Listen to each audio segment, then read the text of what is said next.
थिअरीचा paper हा objective type किंवा ज्या पद्धतीने विद्यापीठ सांगेल त्या पद्धतीने होईल, परंतु जे अंतर्गत 20 गुण असतात त्या 20 गुणासाठी आपल्याला 5 युनिटवरती असाइनमेंट्स सादर कराव्या लागत असतात.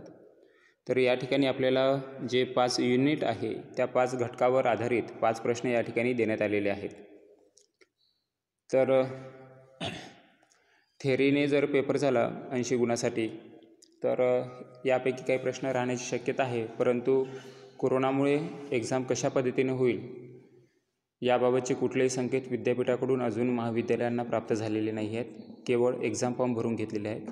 एक्झाम फॉर्म भरून घेतले म्हणजे एक्झाम ही निश्चितच होणार, ती कशा स्वरूपाची होईल याबद्दल मात्र आपल्याला सांगता येणार नाही. परंतु जे 20 गुण आपल्याला कॉलेजच्या माध्यमातून पाठवायचे असतात अंतर्गत मूल्यमापन, तर त्याकरिता या असाइनमेंट आपल्याला या ठिकाणी देण्यात आलेल्या आहे. एकूण 5 युनिट आहे. 5 युनिटवरती एक क्वेश्चन तुम्हाला दिलेला आहे. जसं घटक क्रमांक 1मध्ये प्राचीन भारतीय इतिहासाची पुरातत्वीय साधने. दुसरा प्रश्न मौर्यकालीन प्रशासन व्यवस्थेविषयी माहिती आपल्याला लिहायची आहे. नंबर 3 गुप्त काळाला सुवर्णयुग असे का बरं म्हणतात. आणि नंबर 4 सम्राट हर्षवर्धन याचा बौद्ध धर्माला दिलेला आश्रयदाता होता किंवा बौद्ध धर्माला दिलेली मदत किंवा आश्रय याबद्दल आपल्याला ती माहिती स्पष्ट करायची आहे. आणि घटक नंबर 5मध्ये प्राचीन काळातील स्त्रियांच्या परिस्थितीविषयी आपल्याला माहिती लिहायची आहे. तर हे सर्व दीर्घोत्तरी प्रश्न आहेत. प्रत्येक प्रश्नाचं उत्तर 3 ते 4 पानावरती येईल. प्रत्येक प्रश्नाच्या उत्तराला सुरुवात नवीन पानावर उजव्या पानावर आपल्याला त्या ठिकाणी करायची आहे.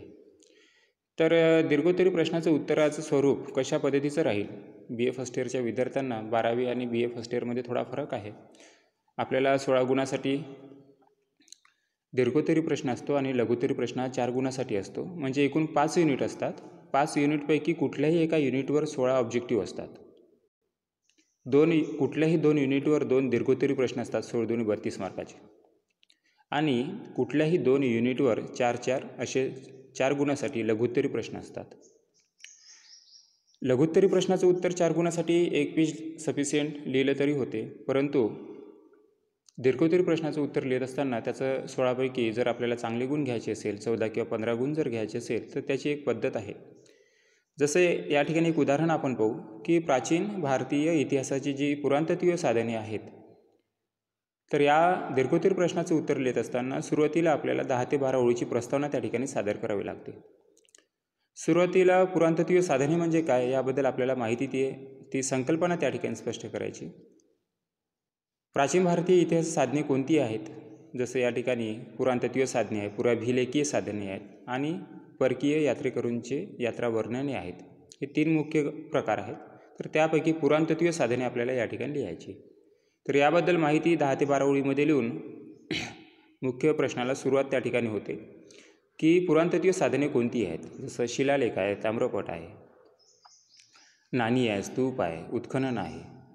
तर याबद्दल जे काही 7 ते 8 पॉईंट्स आहे त्या पॉईंट्सबद्दल माहिती लिहून शेवटी आपल्याला 7 ते 8 ओळीमध्ये समारोप त्या ठिकाणी करायचा आहे, जेणेकरून आपल्याला 16पैकी त्या ठिकाणी 14 ते 15 मार्क्स मिळतात. तर असो, या 5ही घटकांवर आधारित जे प्रश्न तुम्हाला या ठिकाणी असाइनमेंटकरिता दिलेले आहेत त्याची उत्तरे आपल्याला लिहायची आहेत. आणि ती कधी सबमिट करायची याची तारीख अजून निश्चित नाही, तरी पण हे सर्व असाइनमेंट्स लिहून आपण तयार ठेवावेत. याकरिता 100 पेजेसचं बुक आपल्याला घ्यायचं आहे. पहिल्या पानावरती महाजन कॉलेज ऑफ टेक्नॉलॉजी सत्र 2020-21 स्वतःचं नाव, विषयाचं नाव, असाइनमेंट बुक्स आणि जे काही मार्गदर्शक प्राध्यापक आहे त्यांचं नाव. दुसऱ्या पानावरती आपल्याला अनुक्रमणिका तयार करायची आहे. त्यामध्ये अनुक्रमांक, घटक, प्रश्नाचं स्वरूप, पेज क्रमांक, ते उत्तर किती ते किती पेजमध्ये आहे आणि शेवटचा कॉलम हा मार्गदर्शक प्राध्यापकांच्या स्वाक्षरीसाठी आपल्याला ठेवायची.